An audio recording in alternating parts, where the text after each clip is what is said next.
C'est bon. Ah.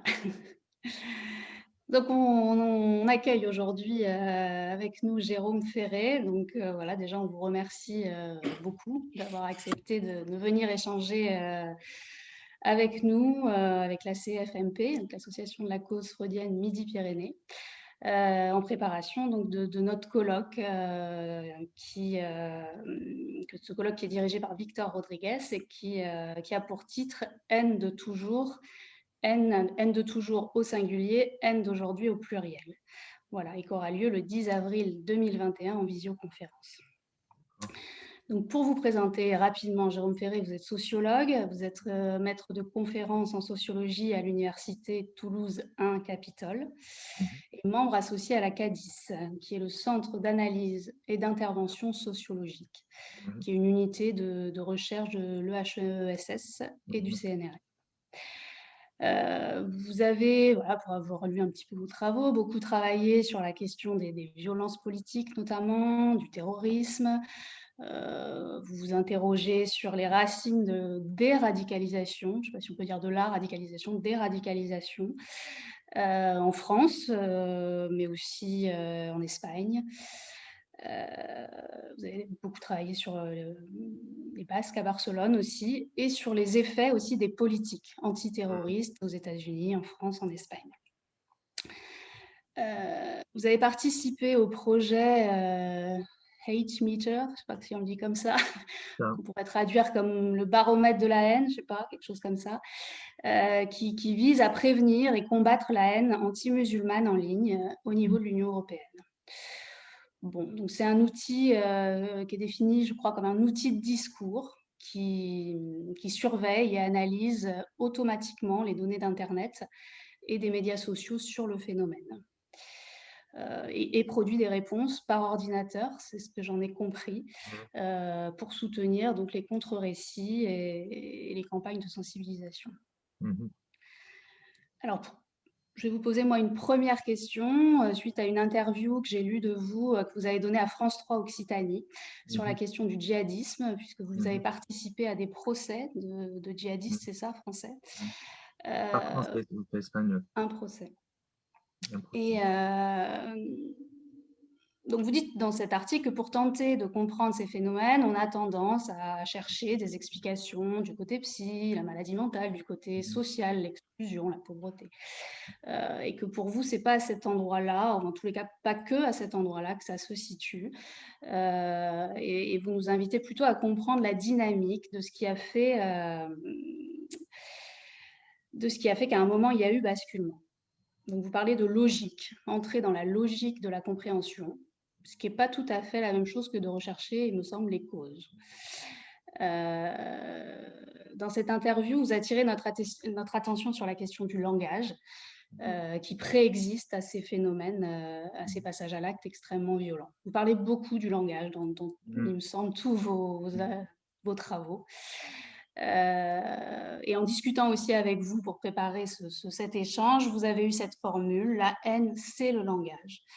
Voilà, qui m'a particulièrement intéressée. J'aurais bien voulu que vous développiez un peu sur ces points.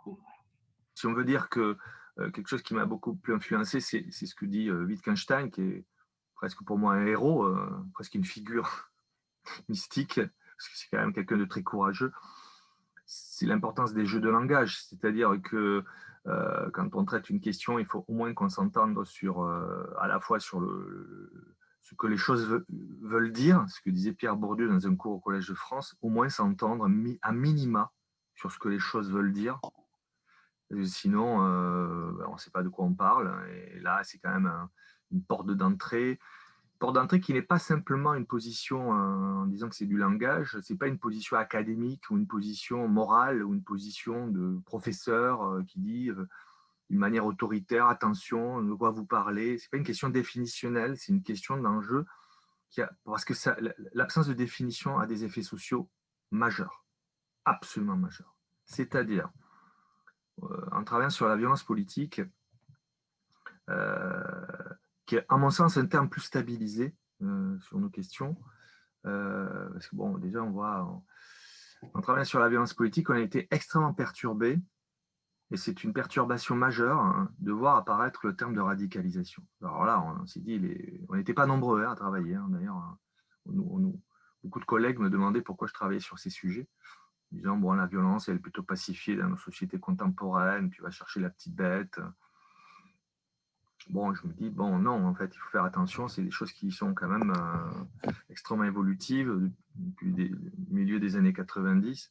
Et donc, en travaillant sur la violence politique, bon, on est très perturbé, en particulier avec l'émergence de ce concept de radicalité, de radicalisation, qui nous met vraiment en difficulté, parce qu'on fait peser des choses sur l'individu, l'acteur, sa psychologie. Alors, Wittgenstein est en particulier très, très suspicieux, voire, pour être un peu plus radical, entre guillemets, très critique sur la notion d'intériorité, par exemple. Si vous voulez aller chercher une mystérieuse intériorité et d'éventuellement vous suggérer d'anticiper un passage à l'acte, nous paraît, nous, totalement impensable, et voire dangereux. Pourquoi?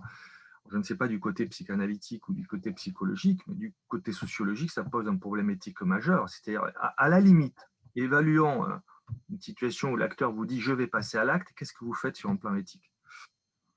Donc, on ne peut pas se situer par définition. Déjà, c'est un langage qui vient perturber et qui vient imposer un rapport de force sur la question elle-même, la troubler. Autre exemple, si vous parlez plus de violence politique ou de haine, et si vous parlez de radicalisation, vous allez ficher et suivre beaucoup plus d'individus. Pourquoi? Parce que vous allez devoir repérer des individus potentiellement dangereux. Un ordre d'idée, l'ETA, Pays Basque, c'est en stabilité, c'est-à-dire des gens durs qui pratiquent la violence politique organisée, hein, d'accord? C'est des choses mesurables, hein, sur 30-40 ans. C'est-à-dire le nombre de victimes, le type d'attentat, le type de cible, le type de contenu idéologique. C'est des choses qu'on repère, hein, qu'on peut étudier. Bon, quelqu'un qui me dit je suis radicalisé, je ne sais pas trop de quoi on parle en fait. Bon. Donc, les effets du langage typique, c'est sur l'ETA, vous êtes à des populations, vraiment de l'organisation d'une centaine de personnes, historiquement, hein, pas plus, parce qu'au-delà, la clandestinité n'a plus d'efficacité.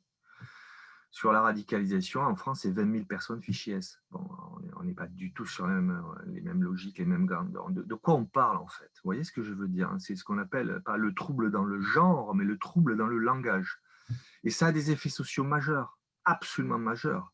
Parce que paradoxalement, en n'utilisant pas le bon langage, bah, vous faites peur aux gens.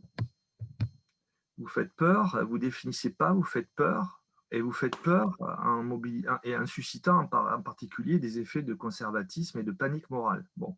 Et puis vous faites peur, voire vous provoquez de la radicalité. On le voit bien ou de la haine, c'est-à-dire qu'on le voit bien dans les écoles. Il y a des gens qui s'amusent à faire peur aux enseignants en disant « ouais, attention, moi je suis radicalisé ». Ça devient un langage qui met en difficulté l'institution, alors que derrière, il n'y a pas forcément un projet particulier, ou surtout, en tout cas surtout pas un passage à l'acte. Ouais. Et tous les personnels en charge de ces questions, je ne sais pas, notre collègue psychologue, sont en très grande difficulté. Hein, ça met un stress professionnel considérable, parce qu'il faut repérer, il faut faire attention, il faut marcher sur des œufs, il faut... Bon. Donc, le langage est absolument essentiel.